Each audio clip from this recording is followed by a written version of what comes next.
Hello बच्चों, good morning. Hello बच्चों, good morning. देखिए, पहले हम लोग कुछ जान ले, कुछ समझ ले, तो उसके बाद में हम लोग टॉपिक पे बात करेंगे। हमारा टॉपिक है हुंड्स का नियम। हुंड हुंड का अधिकतम अधिकतम हुंड का अधिकतम बहुलता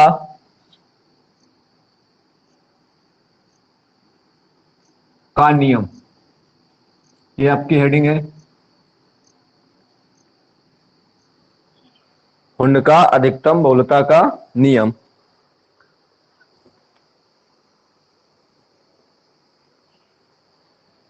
हुंड का अधिकतम बहुलता का नियम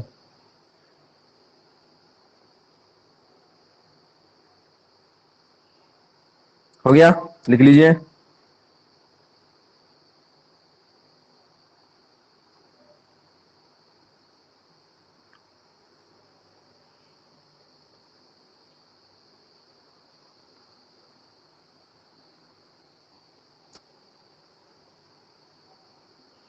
हो गया, अब लिख लीजिए।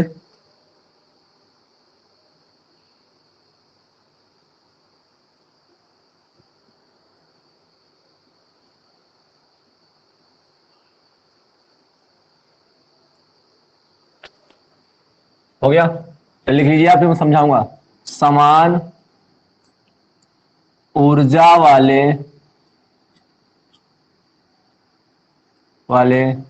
कक्षकों में समान ऊर्जा वाले कक्षकों में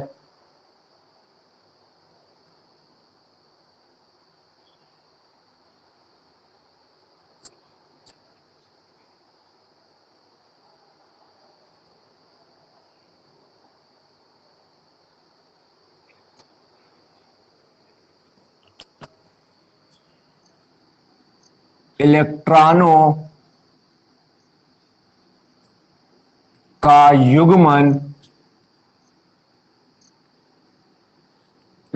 का युग्मन अच्छे से लिखिए, ध्यान से लिखिए बेटा, इंपॉर्टेंट है।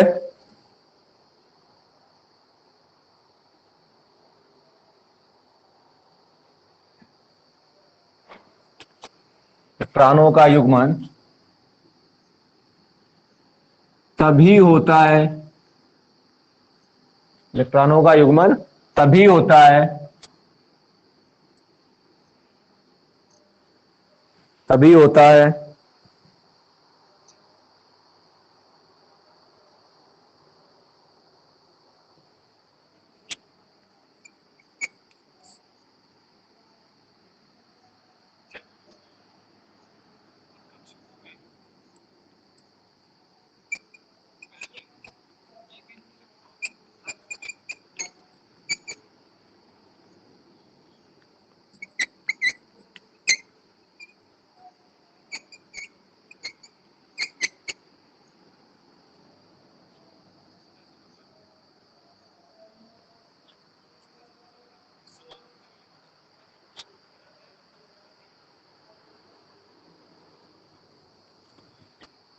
समान ऊर्जा वाले कक्षकों में इलेक्ट्रॉनों का युग्मन तभी होता है जब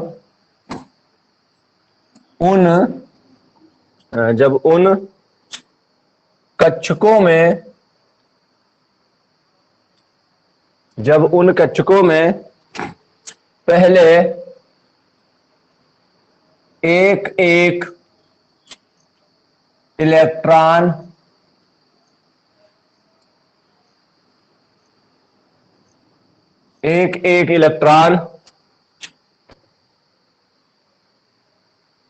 भर चुके हों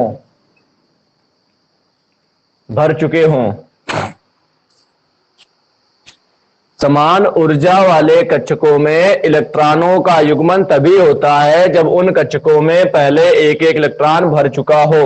आप इसको नोट कर लीजिए, फिर मैं आपको इसको बहुत ही अच्छे से समझाने की कोशिश करूंगा। ठीक है बेटा, आप इसको पहले नोट कर लीजिए बेटा।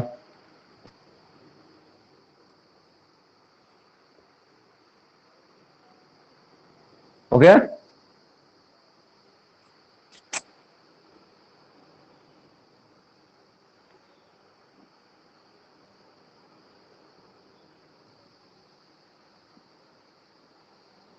इसको नोट कर लीजिए बेटा।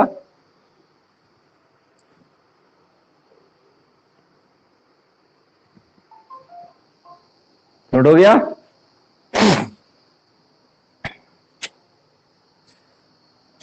नोट हो गया ना? देखिए,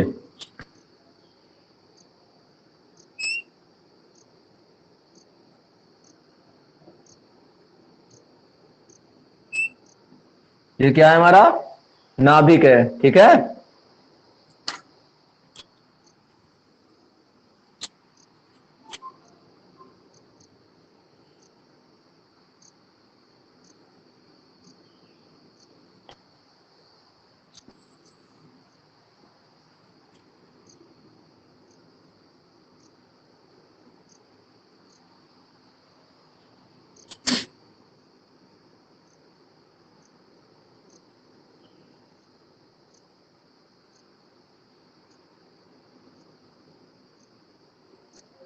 ठीक है, नाभिक है हमारा पहला ऊर्जा स्तर,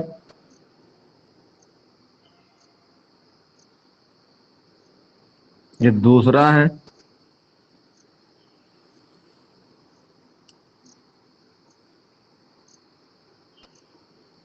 ये तीसरा है,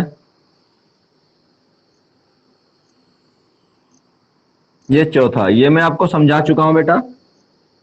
ठीक है, ये मैं बता चुका हूं आपको। ये जो है हमारा वो क्या है? ये नाभिक है, न्यूक्लियस है, और इसके अंदर क्या होते हैं? प्रोटॉन और न्यूट्रॉन, ये हम जान चुके हैं। और ये कक्षाएं कोसेन में क्या होते हैं? ये हमारे ऊर्जा स्तर हैं, जिसको हम लोग क्या बोलते हैं? कोष बोलते हैं, सेल बोलते हैं। ठीक है, इनके नाम भी मैंने किए थे, याद होगा, के एल एम एन। इनको नंबर भी हम लोगों ने दिए थे, न्यूमेरिकल नंबर 1 2 3 4। ठीक है, ये मैं पढ़ना बताया था आपको।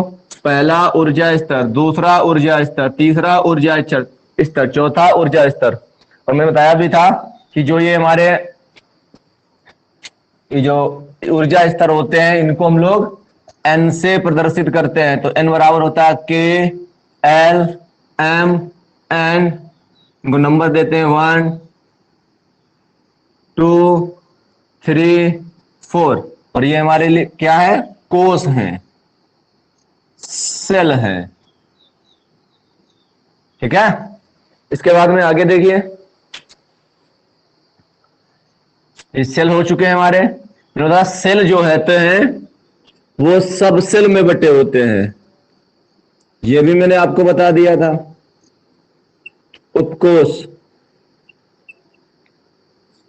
जो हमारे सेल होते हैं वो सब सेल में बटे होते हैं, उपकोष में बटे होते हैं। ठीक है, थोड़ा मैं इसको सीधा लिखता हूं, सब सेल में बटे होते हैं, यानी कि उपकोष में बटे होते हैं।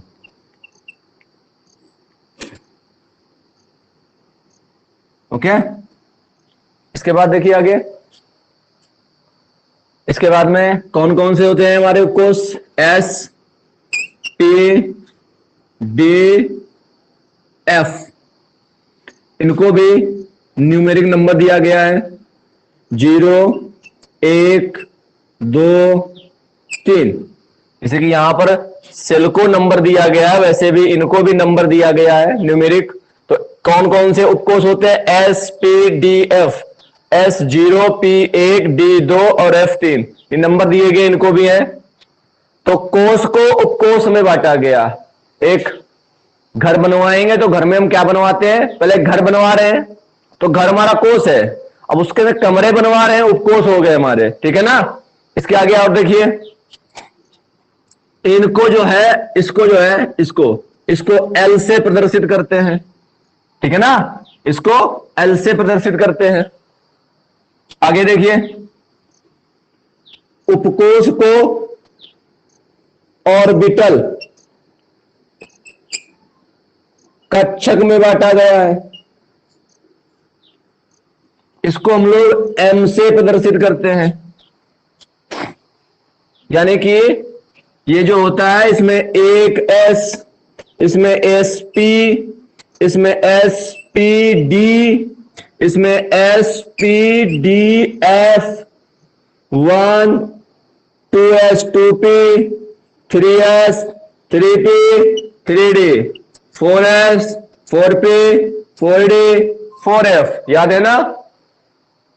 और मैंने इसमें इलेक्ट्रॉनों की संख्या भी आपको बताई थी, कितनी होती है इसमें, 2, p में 6, d में 10 और f में 14 इलेक्ट्रॉनों की संख्या। और ऑर्बिटल कक्षक, यानी कि उपकोष को ऑर्बिटल में बांटा गया है, कक्षक में बांटा गया है, इसको हम लोग एम से प्रदर्शित करते हैं। अब ये एम एल क्या है हमारा, ये हम लोग आगे जाके जब क्वांटम संख्याएं पढ़ेंगे उसमें मैं बताऊंगा आपको एक एक पॉइंट, ठीक है ना। तो ऑर्बिटल है जो कक्षक होते हैं, इनको हम लोग एम से प्रदर्शित करते हैं, ठीक है ना। आगे देखिए, तो एस में जो है एक ऑर्बिटल बनता है, पी में आपके 3 ऑर्बिटल बनते हैं और डी में आपके 5 ऑर्बिटल बनते हैं। ये मैं बाद में बनाऊंगा बेटा आपको, ठीक है ना, क्योंकि यहां पे जगह नहीं है इसलिए मैं नहीं बना रहा हूं, मैं आपको लिख देता हूं। एस में जो है 3 कक्षक, इसमें 1 कक्षक और पी में 3 और डी में 5 और एफ में 7 कक्षक होते हैं। मैं एक संख्याएं लिख रहा हूं, इसमें 1 कक्षक होता है, इसमें 3 कक्षक होते हैं और एफ डी में 5 होते हैं और एफ में 7 कक्षक होते हैं। कक्षक मतलब ऐसे कोष्टक बनाना है आपको ऐसे करके, तो वो मैं आपको आगे बना के दिखाऊंगा। और m बराबर जो होता है वो होता है माइनस एल से प्लस एल तक, माइनस एल से प्लस एल तक होता है बेटा, एल है आपका एल, माइनस एल से प्लस एल तक जो है एम के मान होते हैं। मैं आपको सिद्ध करके दिखाऊंगा कि 1, 3, 5, 7 कैसे कैसे कक्षाएं होती हैं ये आपको, ठीक है ना। इतना क्लियर है ना। आपको ये बनाना है बेटा, आप इसके नीचे नहीं बनाना है, ये आपको एक अलग पेज पे बना लेना है ये, ठीक है ना। या आप इसके नीचे बना लोगे तब भी कोई दिक्कत नहीं है, लेकिन इसके लिए जगह छोड़ देना जिससे मैं आपको एग्जाम्पल लिखा दूं, ठीक है ना, क्योंकि इसके नीचे अभी एग्जाम्पल लिखाना और एग्जाम्पल लिखाने से पहले मुझे आपको ये समझाना पड़ेगा, तो पहले आप ये समझ लीजिए। हो गया, क्लियर है ना। तो यहां पे क्या होता है, ये जो उपकोष है उपकोष को कक्षक में बांटा गया है। जैसे कि यहां पर एस है तो एस में 1 कक्षक होगा, यहां पे एस है तो 1 कक्षक होगा, पी है तो पी मतलब 3 कक्षक होंगे, ऐसे 3, एस है तो 1, पी है तो 3 होंगे, डी है मतलब 5 होंगे। 1 में बना दिया है, चलो 3 में बना देता हूं, ये लीजिए 1 2 3, डी है 5 होंगे यहां पे, 1 2 3 4 5, ठीक है ना। जहां पर एफ होगा वहां पे 7 कक्षक होंगे। ओके ना इतना।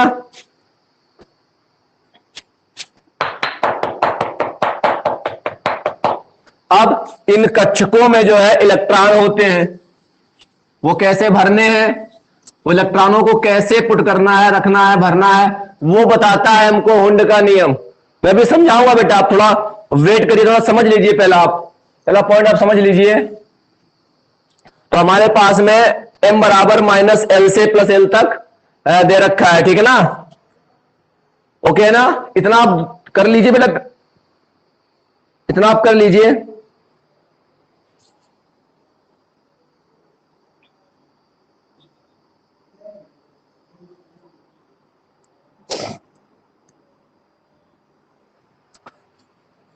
वैसे यहां पर L बराबर जो है फार्मूला लिख लेना 0 से n-1 तक, ये सभी के फार्मूले लिख रहा हूं बेटा मैं, आप लिख लीजिए इसको।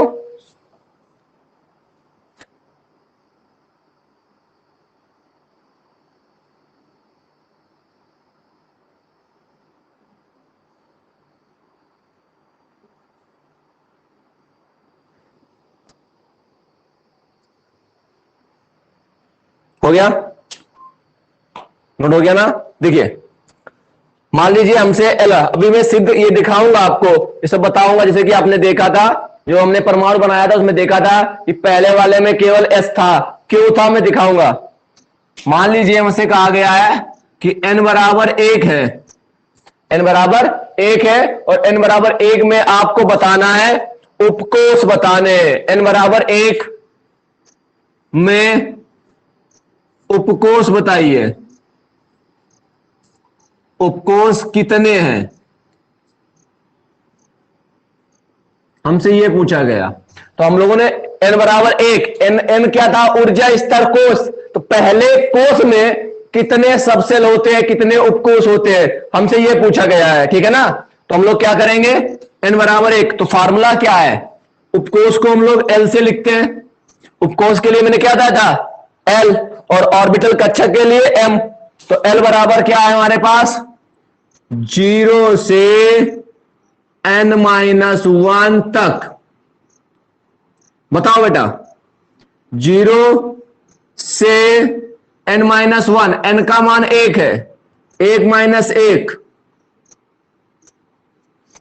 मतलब l 0 से 1 से 1 गया 0 तक, मतलब यहां पे 0 से 0, मतलब l बराबर कितना रहेगा, 0 ही तो मिलेगा हमको।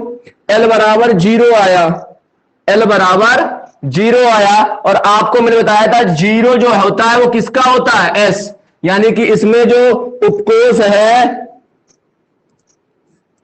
इसमें जो उपकोष है वो केवल कौन है, s है, इसमें जो उपकोष है वो कौन है, s है, कितने हैं और 1 है, कितने उपकोष हैं, 1 उपकोष है बेटा, केवल s उपकोष 1 है। क्लियर? चलिए मैं आपको नेक्स्ट दिखाता हूं। चलिए हमसे कहा गया n बराबर 2 है, कितने उपकोष होंगे, n बराबर 2 है, तो हम दूसरे ऊर्जा स्तर में चले, रखिए यहां पर n का मान 2, तो l बराबर 0 से 2 में से 1 गया 1, तो l बराबर आप जानते हैं 0 से 1, तो 0 हो गया और कामा 1 हो गया, तो 0 कामा 1, भाई 0 के बाद में 1 ही तो आता है, आपने संख्या रेखा पढ़ा कि नहीं पढ़ा है, संख्या रेखा, यहां पे 0 -1 -2 -3 -4 -5 +1 +2 +3 +4 +5, पढ़ा कि नहीं पढ़ा संख्या रेखा। तो देखो बेटा 0 के अगर मैं इधर जाऊं और 0 के मैं इधर जा रहा हूं तो कितना मिल रहा है, +1, तो 0 1, अब देखो 0 और 1 आया है, 0 और 1 आया है, आप सोचो बेटा 0 किसके लिए था, s के लिए, और 1 किसके लिए है, p, तो आप देख सकते हो n बराबर 2 है, n बराबर 2 मतलब दूसरा ऊर्जा स्तर है, और दूसरे ऊर्जा स्तर में कौन कौन था, s और p था, मैं बनवा चुका हूं आपको, सिद्ध हो गया। तो चलिए मैं इसलिए 3 के लिए निकाल के दिखाता हूं, n बराबर 3 है, 0 से n का मान 3 -1, कितना मिलेगा, 0 से 3 में से 1 जाएगा 2, तो 0 आएगा, 0 के बाद 1 आएगा, 1 के बाद 2, भाई 0 से 2, 0 से 0 1 2 3, तो 0 से 2 मतलब 0 और 2 के बीच में कौन आ रहा है, 1 भी तो आ रहा है, तो 0 1 2, 0 1 2, चलिए बताइए कौन कौन से उपकोष होंगे, उपकोष 0 किसके लिए था, s, 1 किसके लिए था, p, और 2 किसके लिए था, d, ये लीजिए तीसरे वाले में spd हो गया आपका बेटा, spd हो गया आपके लिए, क्लियर है ना।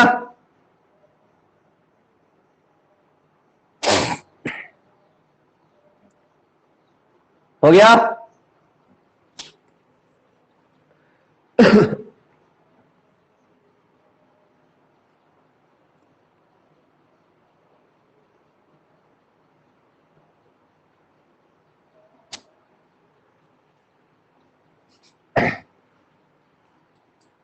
हो गया? मिटा दे, मिटा दे, आगे तुम कर लोगे, हो जाएगा ना? तो हम लोगों ने n से उपकोष निकालना हम लोगों ने सीख लिया है कि उपकोष कैसे निकालते हैं। क्लियर है ना?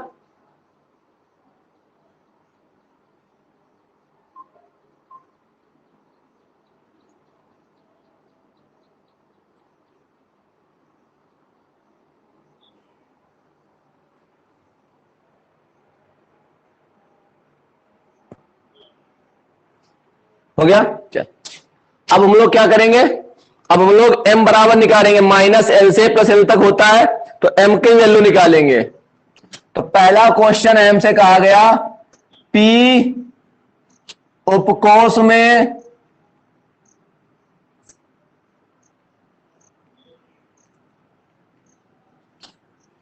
कक्षकों की संख्या, ध्यान से देखना बेटा, p उपकोष में कक्षकों की संख्या, ध्यान देना मेरे वर्ड पे बेटा। p उपकोष में कक्षकों की संख्या क्या है? देखो, p l बराबर जो है वो है p उपकोष। अब सुन लीजिए, पहले समझ लीजिए बेटा, सब सेल m बराबर मैंने क्या बताया था? माइनस एल से प्लस एल तक बताया था। अब p आप देख लो, l की वैल्यू यहां से फटाफट बताओ कितनी होगी? p उपकोष के लिए कितना होता है? l बराबर कितना होता है? 1 होता है। मैं बता चुका हूं, p उपकोष के लिए कितना न्यूमेरिकल यूज करते हैं? 1। l का मान 1 हो गया। अब l का मान 1 है तो m बराबर कितना होगा? कहता है माइनस एल, मतलब -1। भाई l की जगह पर 1 रखेंगे, -1 से +1 तक ये कह रहा है। तो अब आप सोचो, -1 ओके हो गया, फिर -1 और +1 के बीच में कौन आता है बेटा? 0 आता है। संख्या रेखा उठाइए, संख्या रेखा, 0 इधर प्लस इधर माइनस इधर, -1 और +1 के बीच में 0 आता है। -1 0 +1, यानी कि आप खुद देख रहे हो कि p उपकोष में कक्षकों की संख्या कितनी है? 3 है। कक्षकों की संख्या कितनी है? 3 है। मतलब कैसे बनेगा? ऐसे बनेगा, 3 कक्षक, 1 2 3, p में 3 होते हैं। ओके है ना? ओके है ना? क्लियर? मिटा दें। नेक्स्ट ले लीजिए आप कोई भी, मान लीजिए हमसे कहा गया है S उपकोष में कक्षकों की संख्या। तो आप जानते हैं जो L बराबर है वो है S उपकोष, और हम जानते हैं L के उपकोष के लिए L बराबर क्या होता है? 0। तो M बराबर होता है -L से +L तक। -0, भाई 0 ना ही प्लस में होता है ना ही माइनस में होता है, 0 तो 0 ही रहता है। आप देख लो, तो m बराबर क्या है? 0, और 0 मतलब कितना है? 1 ही तो है, यानी कि कक्षकों की संख्या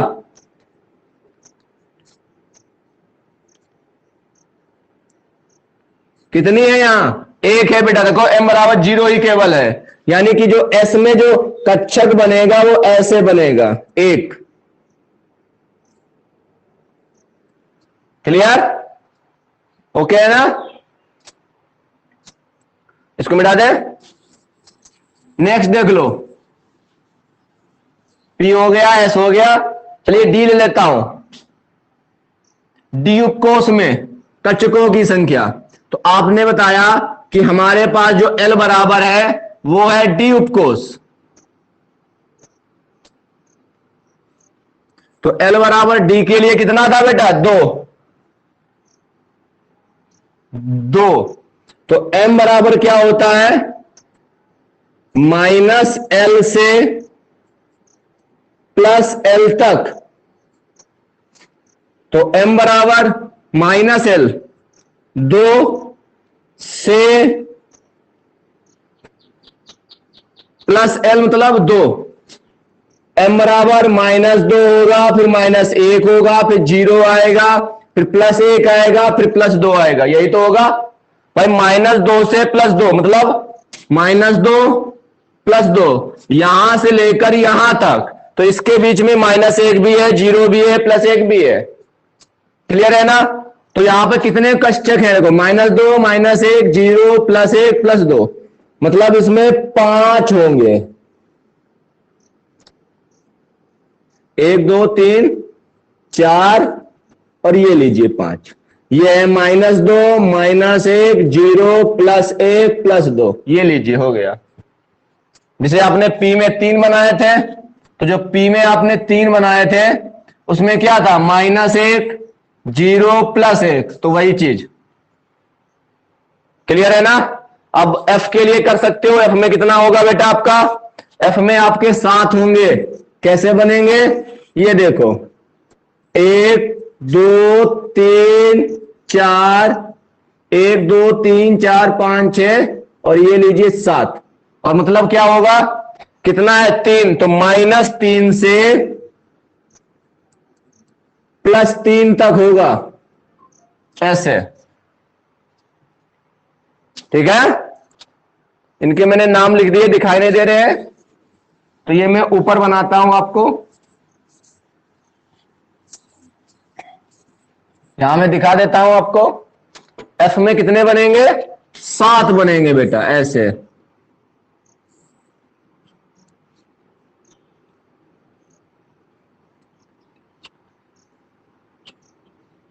और कैसे रहते हैं, -3 से +3 तक।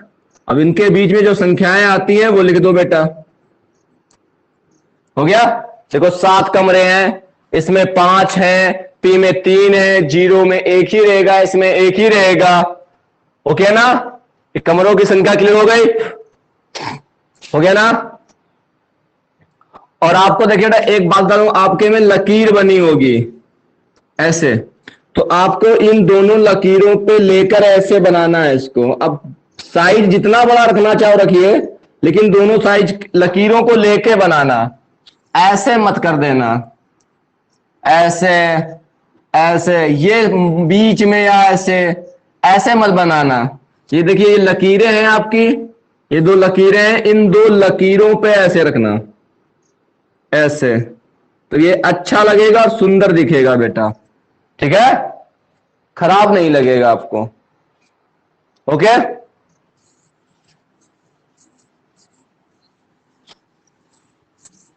क्लियर। चलिए आगे देखिए।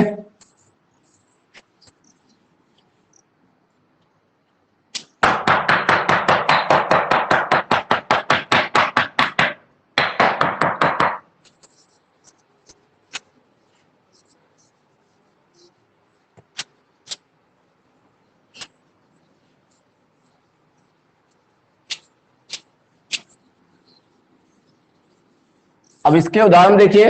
इसके मैं अब उदाहरण करूंगा बेटा, एग्जाम्पल जो है, अब इसके मैं एग्जाम्पल करूंगा आपको। ठीक है ना।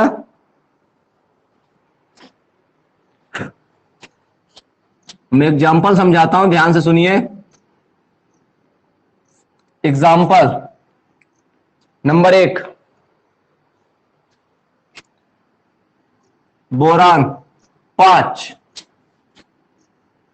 1:2, 2:2, 2p1। ठीक है, इसमें जब भी बनाना बाह्य कोष का बनाना। ठीक है, मैंने आपको बताया भी था कि बाह्य कोष कौन सा है, बाह्य कोष, जिससे आपको समझ में आ जाएगा। ध्यान सुनना मेरी बात कि इन्होंने क्या बताया हमको है।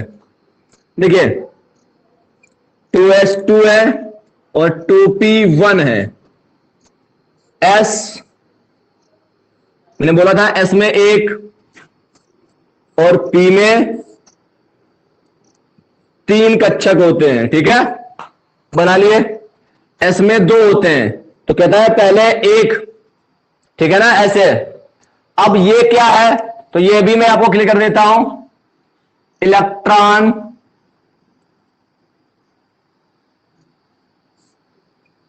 भरना। तो जो इलेक्ट्रॉन भरना है, तो वो इलेक्ट्रॉन जो है 2 दिशाओं में, एक तो क्लॉकवाइज, इसको बोलते हैं घड़ी की सुई की दिशा, ठीक है। ये एस बराबर होता है, ये आगे जाके बताऊंगा। और इसके लिए जो है प्लस हाफ, और एक होता है एंटी क्लॉकवाइज, इसके लिए माइनस हाफ, ये सब आगे बताऊंगा। तो जो इलेक्ट्रॉन इसके लिए जो है ऐसे, और इसके लिए जो है बेटा ऐसे इलेक्ट्रॉन भरा जाता है। एक ऊपर की ओर तो वो क्लॉकवाइज है, और अगर नीचे की ओर है तो वो एंटी क्लॉकवाइज है। यानी कि एक कक्षक में जो इलेक्ट्रॉन है वो एक क्लॉकवाइज और एक एंटी क्लॉकवाइज भरा जाता है। और एक कक्षक में 2 ही इलेक्ट्रॉन भर सकते हो, एक कक्षक में 2 इलेक्ट्रॉन भर सकते हो, एक क्लॉकवाइज और दूसरा एंटी क्लॉकवाइज, ठीक है ना, एक क्लॉकवाइज एक एंटी क्लॉकवाइज। कभी आप ऐसे नहीं भर सकते हो, दोनों क्लॉकवाइज, दोनों एंटी क्लॉकवाइज, ये नहीं हो सकता बेटा, ठीक है। एक ही में दोनों के दोनों क्लॉकवाइज या दोनों के दोनों एंटी क्लॉकवाइज नहीं हो सकते। एक क्लॉकवाइज होगा तो दूसरा एंटी क्लॉकवाइज। एक घड़ी की सुई की दिशा में घूमेगा तो दूसरा घड़ी की सुई की विपरीत दिशा में घूमेगा। यह है इलेक्ट्रॉन भरने का तरीका बेटा। और क्लॉकवाइज होगा तो प्लस हाफ, एंटी क्लॉकवाइज होगा तो माइनस हाफ। तो देखिए एक इलेक्ट्रॉन क्लॉकवाइज हो गया तो दूसरा इलेक्ट्रॉन एंटी क्लॉकवाइज होगा, ठीक है। और इसमें एक इलेक्ट्रॉन है तो एक इलेक्ट्रॉन जो है इसमें से, अब चाहे यहां भरो चाहे यहां भरो चाहे यहां भरो, कहीं पर भरो, एक इलेक्ट्रॉन आपको भरना है। दूसरा है कार्बन 1s2 2s2 2p2, बायकोस कौन सा है हमारा 2s2 है और 2p2 है। s में 1 और p में 3। देखो s में एक क्लॉकवाइज और एक एंटी क्लॉकवाइज, p में 2 है तो p में 2 है, मतलब समान ऊर्जा वाले कक्षकों में इलेक्ट्रॉनों का युग्मन तभी होता है जब उन कक्षकों में पहले एक एक इलेक्ट्रॉन, तो पहले इन कक्षकों में एक एक इलेक्ट्रॉन भर लो। कैसा? एक एक इलेक्ट्रॉन क्लॉकवाइज, एक एक इलेक्ट्रॉन या एंटी क्लॉकवाइज एक एक इलेक्ट्रॉन भर जाना चाहिए, एक एक इलेक्ट्रॉन पहले हो जाना चाहिए सभी में, फिर उसका युग्मन करेंगे। मैं आपको धीरे धीरे वही बात पे जा रहा हूं। थर्ड देखिए, कार्बन के बाद नाइट्रोजन 1s2 2s2 और 2p3। बायकोस कौन सा है हमारा? कौन सा है? 2s2 और 2p3। s में 1 है और p में आपके 3 है। यहां पे 2 है, एक क्लॉकवाइज एक एंटी क्लॉकवाइज, यहां पे 3 है तो 1 2 3। सबसे पहले तीनों में एक एक भर लो। ऐसा नहीं है कि ये 3 कक्षक थे, एक यहां भरा एक यहां और एक यहां भर दिया, ऐसा नहीं है बेटा। पहले तीनों में एक एक भर लो, उसके बाद में युग्मन होगा तो आगे आपको समझ में आ जाएगा। चौथा देखिए, ऑक्सीजन 1s2 2s2 और 2p4। बायकोस, बायकोस कौन है हमारा? 2s2 और 2p4 2। अब देखिए p में 4 है तो 4 में से पहले एक एक सभी में भर दीजिए। फिर मैंने क्या कहा था, अगर इलेक्ट्रॉन बचे तो एंटी क्लॉकवाइज भरा जाएगा। अब युग्मन करिए, इसको बोलते हैं युग्मन करना, इसको बोलते हैं युग्मन। मतलब एक ही कक्षा में जब 2 इलेक्ट्रॉन हो जाते हैं ना, उसको बोलते हैं युग्मन। तो एक एक इलेक्ट्रॉन पहले भरिए, फिर उसका युग्मन करिए। बात क्लियर हो गई? ओके है ना बेटा? नोट कर लीजिए इसको एग्जाम्पल के तौर पे, बाकी इसके आगे नेक्स्ट वीडियो में हम लोग देखेंगे।